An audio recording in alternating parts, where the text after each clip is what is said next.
It's a tough one, Jose, because you're obviously there very recently, but how do Manchester United make progress from here? I'm not the right person to answer to it.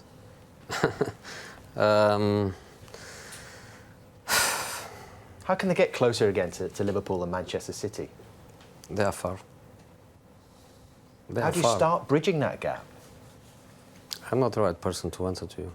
It's difficult for me to answer. I have been there 2 seasons where I could feel lots of positive things, and I could feel a direction to go through. Then obviously the 3rd season was not good enough. I was sacked, probably deservedly sacked, because I am the final responsible as a manager. But the sad reality is that they are worse than before. And for me, it's a sad thing. Maybe people think that I am enjoying the situation. I'm not enjoying at all.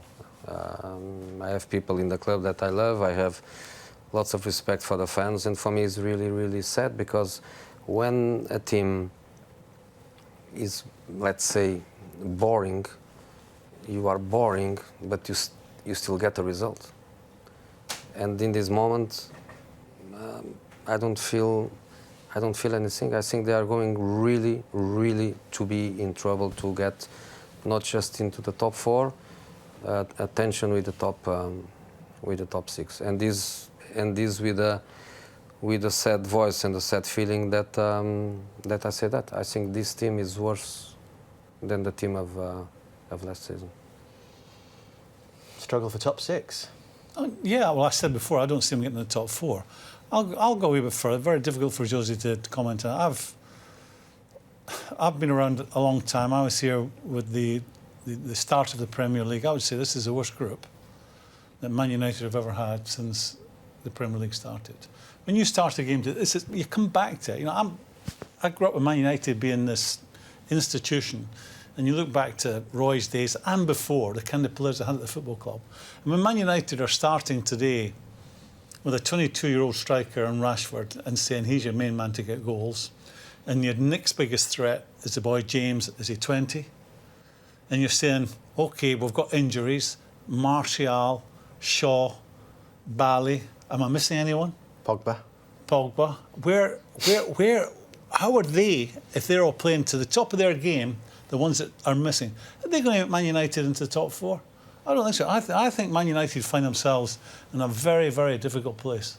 And, you know, they've thrown a lot of money at it. 900 million since Sir Alex Ferguson left, They have got to hope that Lady Luck shines on them again like they did with the Class of '92, and they can produce a group of players that are Man United to the core, that really feel for the football club. So why are we treating them differently then to Chelsea, that we've been quite positive about today? I think Chelsea can buy players. I think Chelsea have got better kids for a start. I think Chelsea have got a better foundation to introduce the kids into. Man United get absolutely taken to the cleaners. Wherever Man United go to buy a player, there's a 30-40% premium put on the price, simply because it's Man United. And maybe the likes of Chelsea would come into that category as well. But I think the core that Frank inherited is a far better core than what Ollie's inherited. And that's all due respect to Joey, because the problem started long before Jose got there. You know, from the minute Fergie left, the problems just seem to have been compounded. And I'm not just blaming the managers there that have been at the club. I think the people making football decisions have got to hold their hands up and said we've made some pretty awful decisions along the way.